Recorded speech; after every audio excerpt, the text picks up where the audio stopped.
It's been more than 30 hours since the parents of a 10-month-old, Lisa Irwin, noticed that she was missing from her crib. Yeah, our team coverage continues with Sloane, who has been outside of the family's Northland home all morning long, Sloane. And it was probably just about an hour ago that we got this development that authorities were going into the house with protective gear.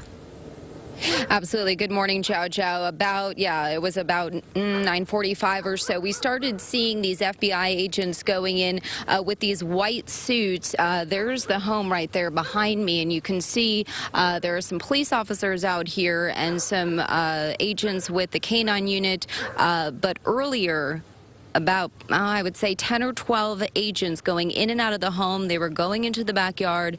What they were doing is they were collecting what's called scent evidence. They were essentially trying to get evidence so that the canines know what to smell for when they are out searching for this little girl. And so that is what's been going on here for the past hour. Again, it was a pretty quiet morning, not much activity, but then things really kind of ramped up. The other thing that we're noticing a lot more of, a lot of neighbors, people kind of driving in, even I believe from other parts of town who don't know this family but have been clearly watching the story develop very closely on TV. People asking us what's going on, have they found her, any updates. One woman telling me that she has been praying. She said she couldn't even sleep last night because she didn't want to miss a single development as to what was going on with Lisa Irwin. Again, so a lot of support, a lot of people coming out who don't even know this family, trying to understand what is going on.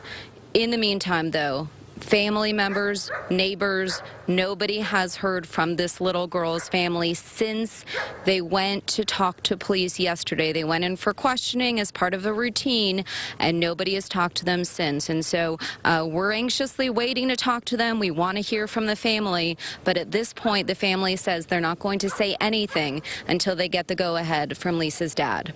We're live in the Northland. Sloane, NBC Action News. Sloane, thank you. Lisa has blonde hair, blue eyes, weighs about 30 pounds. She has her two bottom teeth, a small bug bite under her left ear, and a beauty mark on her right thigh, and currently has a cold and cough. She was last seen wearing purple shorts and a purple shirt with white kittens on it. In the hours since Lisa Irwin vanished, authorities have searched the home. They've searched the backyard, nearby woods, but still no sign of the missing baby. That's right. Now, just to give you a little bit of a timeline of what has happened here, Lisa Irwin was first reported missing about 4 o'clock on Tuesday morning. Her mother told authorities that at 10:30 at night, she went around and checked on her children, and she saw that Lisa was asleep in her bedroom. But then when her father got home at about 4 o'clock in the morning, he noticed that she was not in her bedroom, and that is when they reported her missing. And we have been following this story since the Amber Alert was issued at 7 o'clock. That Amber Alert has since been canceled, but the search, of course, continues. And Lindsay Shively continues our team coverage from the police command post. Lindsay. Jojo, what police have been telling me their latest efforts have been about, at least here, the police that we've been talking to, they're trying to get the family to come forward and make a statement, because one of the most important things in cases like this, in cases with missing children, is keeping the story fresh in the public's mind and making you at home aware and caring enough to spot anything that you might see different, to hope that you call in, because any small detail could mean a break in the case. Police have been working with the National Center for Missing and Exploited Children to talk about what this next step may be, because the lack of information they have other than the intense search going on in and around the Irwin home right now. We've also talked to police about whether or not they believe the family was involved. They have been questioning the parents, interviewing them more likely all day yesterday until about 10:30 last night. They say, as of right now, the parents are not considered suspects. They were cooperative, but at this point we have next to nothing to go on, and we're not ruling anything out. But they've been cooperative.